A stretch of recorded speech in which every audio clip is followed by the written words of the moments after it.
Hello, Texas Arm Wrestlers. Matt the Mouth Craig here. Wanted to discuss some of the changes that are happening with the Texas Arm Wrestling ranking system. First off, I want to talk about who is running it now. It's going to be the Texas Arm Wrestling League. I personally am going to be the face of the Arm Wrestling League rankings. So most questions can be directed towards me, but you can direct your questions toward any of the directors with the Arm Wrestling League. That's going to be Albert Ding, Caleb Ricks, Billy Boo, Keith Armbrester, Dustin Laughlin, and Mark Perez.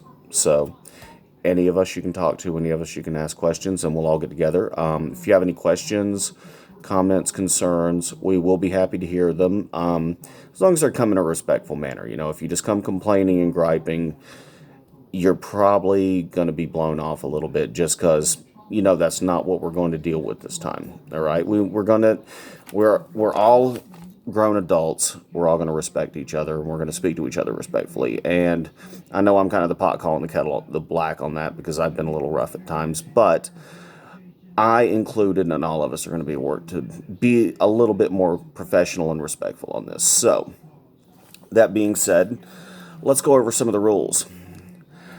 First off, anybody can challenge anybody. That's going to be a rankings change. Anyone can challenge someone up in the rankings.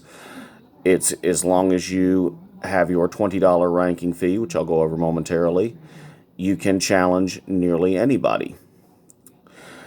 The champions can accept as many challenges as they want. Ranking members can accept as many challenges as they want. They can have up to 60 days to answer a challenge, or they will forfeit their spot in this poll. That doesn't mean you have to wait 60 days. Okay? That means if somebody challenges you and you don't feel healthy, you don't feel able to accept their challenge, you can't make weight just yet, then you have up to 60 days to answer that challenge before you lose your spot in the rankings. Okay, challengers must travel. You can't throw out a challenge to somebody and say, okay, I challenge you to come to my tournament on March the 15th and pull me for state ranking. It doesn't work that way. Okay, the higher ranked person determines where the challenge match will be held and essentially when the challenge match will be held. Okay, another thing is we're adding women's rankings. This is going to be the first time they've added women's rankings. It doesn't matter how many women we have, they're going to be ranked, period. And it's only fair. I mean, there are some dynamite strong women in the state of Texas. There are some amazingly strong female arm wrestlers in this country, and especially in the world. The ladies of Sweden are better than most of the men in the United States. I mean, the Swedish ladies are awesome, and I would love to see a group of ladies like that here in Texas. We have the ladies to do it. I would love to see it happen. Okay, the $20 fee, that is going to be for each challenge match. I know a lot of you have been questioning that. What's the deal with that? Why are we having to pay to challenge? That $20 is going to go to the first place person and try and help them pay to go to nationals. If all we can do, we have several spots to fill, but 100% of that $20 is going to go towards sending the number one pullers to nationals, if that's where they want to go, to Arnold's, if that's where they want to go. The choice is up to them, and if all we can do is pay for their hotel room, then every little bit helps. But 100% of monies taken in from challenge fees are going to go back to the number one pullers. Now, if the number one pullers are not able to make it, for whatever reason, say they don't want to go to a big tournament, say they can't leave the state of Texas because they're on probation, say their wives tell them, no, you're not leaving the state of Texas for whatever reason, or husbands, I'm not here to judge, whatever, then that money will pass on to the number two person. If the number two person cannot go for whatever reason, it will go to the third ranked person. If the third ranked person cannot go, then that money is going to go into the jackpot for a tournament. Okay, but 100% of that money will go back to pullers. No person is keeping that money. No entity is keeping that money. And we are going to be 100% transparent with all monies. Keith is going to be our treasurer for the moment. So any money given will be documented. There will be a receipt. Absolutely nobody is profiting off this in any way. 100% of monies are going back out. So, gone over dollars for challenges. Okay. There's this was another thing a lot of people questioned. Okay, so the challenge max that, let's see, how should I put this? If you are challenging a higher ranked person, okay, the max they can, if you say, I don't want to put any money on it, then they can say, in fourth place or down, they can say, nah, you have to come with $50 if you want to pull me. Now, they have the option of saying, no, we can pull for free. But that is at their discretion if they want to make a little bit of money off of it. Third place, that money goes up to $100. Fourth place, or excuse me, second place, $150, and first place, $200. So, what that means is, say the first place person, they can pull for $1,000 if they want to, if the person who's challenging them agrees. But if the person who's challenging them says, I have $250, they have to take that challenge. They can't turn it down. However, they can turn a challenge down if the person says, I don't have any money, but I want to challenge for first place. They can say, nah, you're going to have to come with some money. Or they can say, okay, that's fine. We don't have to do it for any money. You throw down that $20 fee to Keith and we'll go.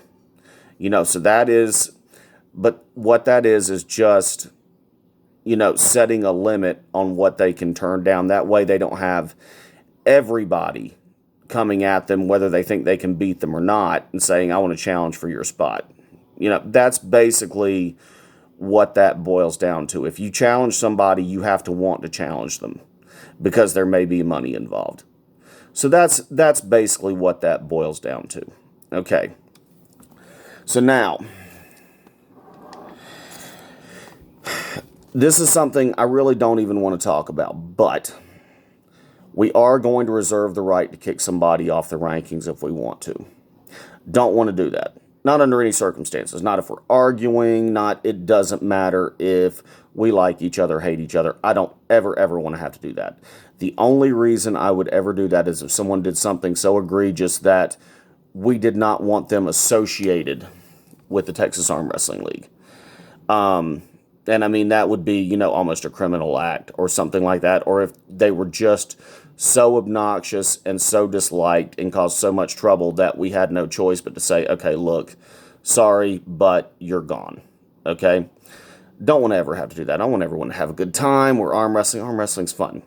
We're not supposed to be that way. So that's covered. Hopefully that's something I can just cross off. We never, ever have to that never has to happen. Rankings matches. They can happen pretty much anywhere, okay? As long as you have... we're saying there has to be a TAL representative present. We haven't locked down all our TAL representatives. The directors are there. Basically, you're going to have 2 known refs, all right? You can't just do it in... we say you can do it in a garage or do it in a practice. Let's use some common sense here, guys. The pullers that have been pulling for any length of time, we're going to know who your refs are. We're going to know who your witness is. All right? If you're doing it, you can't have some refs that have never pulled before. And if you want to, then you're goofy. Okay? Because that's not how we're going to run things. All right? Usually, it's going, whatever region you're in, if you don't know any refs, talk to me, talk to whomever your regional director is. We will help you out. We will help you get refs. As long as you spend the $20, though, it's go time. You do have to video it, and it does have to be sent to Albert Ding. The video has to be, he's going to be our communications specialist, and he's the computer whiz. We aren't. So you got to video it, send it to Albert. Other than that, it can happen pretty much anywhere. Now, we're going to have, super match series. We're going to have series before tournaments. There will be lots of really good places to put on a challenge match if you don't want to have it at a practice. But they can essentially happen anywhere as long as the right personnel is there and the right criteria is met. It's go time. You can go. Tournaments no longer apart. Okay, I'm going to tell you a little story about this. I was pulling amateur class at a Texas State. This is the very last time I pulled amateur. Some kid I had never seen before got up right-handed in the first round. Kid was like a lightning bolt. I'd already won left. This kid flashed me. I've never seen anyone hit that fast, okay, and pin me. So I went into B bracket. made it through B bracket, met him again in the finals, said, okay, don't try and hit here, caught him in a hook, pinned him twice easily, and won it, because he wasn't that strong, he was just lightning quick. So, was he the best? Was he better than me? No, he wasn't. Okay? On the flip side of that, and I discussed this earlier on the forum, if the person beside you, say, Jeff Zamitis and I go into a match, we both go into a hook and have a nice long war. Both of us are completely blown up. You have to pull a novice, okay, in our weight class. You win easily. Jeff and I are completely blown up. One of us wins, one of us loses. No matter who, the other one's arm is completely toast. You go into the second round and beat them. Does that make you better than Jeff or better than me? No, it doesn't. It means you beat one of us when we were absolutely worn out. That being the case, then no, you don't deserve to move up. And in finals, there are so many variables to consider with these matches that can make someone not as good as they should be, not on their game. It's with these matches, with these rankings, we want them to be as accurate as possible. Okay, we want to know who the number one guys are. Who are the best in Texas? Okay, and if you're leaving it up to tournaments, you're going to have so many variables. Okay, maybe whoever it is went through the left arm just fine, then got completely smashed, hammered, drinking Fireball for the right arm. I don't know anybody that would have done that. Maybe was sitting there coaching somebody right-handed and just gave up and laughed about it. So, once again, I don't know who would have done that. So anyway, there's things like that. That doesn't mean that whoever beat them that night right-handed was better than them. It means that, that person was not where they should have been mentally. A challenge match changes that. They're going to be fresh. They're going to be strong. Challenging for rank is a whole different animal when you have a super match to look forward to. Okay, so, and don't have a tournament afterwards or whatever, or even if you do. Challenge matches change everything. That's the reason we are not going to use tournament matches anymore. It's simply not a good, accurate way to gauge rankings in the state of Texas, especially when we don't meet each other as often, like the guys from El Paso versus the guys from Dallas. We don't get to meet each other that often, okay? So a challenge match is the best way to determine, with a 2 out of 3 or a 3 out of 5, who is actually the better puller. So I cross that off. All right, let's see. Okay, so this is something new and cool. Any class that you are eligible for, you can be ranked in. If you are a 176 and are just a dynamo, and you can come in and place in every single weight class, you can place in every single weight class. You can be ranked number 1 left and right in every weight class from 176 to super heavyweight. That is entirely your option. If you want to challenge somebody in any weight class, you are welcome to do that. Just throw down your fee, and you can be in that ranking. So I think that's a pretty cool thing. All right. What that also means is that if you are a 176 absolute dynamo and you go and you get ranked in every single one of those classes, all that get ranked number 1 in every class, all that money from every class when it's time to go to nationals or go to Arnold's is going to you to go to the tournament. So that is actually a huge incentive to train hard and get ranked in several weight classes. So I think that's pretty cool. The way the matches are going to run, best 2 out of 3, fairly simple. For the champion, for the number 1 position, it's going to be 3 out of 5. I think that's pretty self-explanatory. Don't think we need to go over that as much. You have to have 2 refs. You got to have an up ref and a down ref for every challenge match. Just like a tournament, you got to have an up ref and a down ref. You got to have at least 1 witness, and you're going to have that anyway. You got to have somebody videoing. So that's pretty much a foregone conclusion. Once again, you're going to have legit refs, but that's pretty easy stuff. Got to video it and send it to Albert. Making weight. Okay, now this is a bit of a touchy subject, but Yeah, like, okay, so I said myself and Jeff Samitis earlier. Normal day, I'm walking around about 15 pounds heavier than Jeff Samitis. Maybe he wants me to cut to 198, and I can't argue with that, okay? If you're both walking around 10 pounds over your pulling weight, you both agree to not cut weight because you're the same weight, okay, no problem, go ahead and pull. But especially if the ranking member says, nah, we need to make weight for this challenge, then you got to make weight, okay? We'll find a way for you to weigh in the night before, because that's only fair. You can't make someone cut a whole ton of weight, then be ready to pull immediately. That wouldn't be fair. So we'll find a way to help you weigh in the night before, but you do have to make weight. All right. WAF and IFA rules. I don't know if I went over that, but I don't think it's really necessary. WAF rules. Okay, WAF and IFA are basically the same thing. So, WAF rules. Basic rules. 30 seconds to get your grip. You get your own grip. Elbow foul. Everything. No running fouls. Basically, not WAL or any of the other different leagues they have. This is the way arm wrestling's been for a long time. If you have any questions, look up WAF rules. I've already run this video too long, so I'm not going to explain that. But that pretty much covers it. It's really not that complicated. We're definitely not trying to screw any pullers over.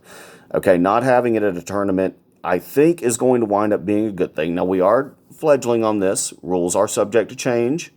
We don't know what we're going to do in the future, so we're going to weigh things. Every issue that comes up, we're going to talk over between all the directors in the state of Texas. And we are going to come up with an outstanding arm wrestling system. Texas is a very large state. Getting everybody together under the same banner is going to be quite a process. But we're going to do everything we can to do it. I'm going to work as hard as I can. I know Keith and Albert and Dustin are going to work as hard as they can. And we're going to try and bring you guys an incredible product, bring you guys some great tournaments, and have a real Texas State Championship with the real best guys in Texas. And we're going to send a crew out of Texas that hopefully is something to be proud of, bring some new pullers into the fold, because there are some very strong guys in Texas that may not know about arm wrestling, and a lot of guys need to learn.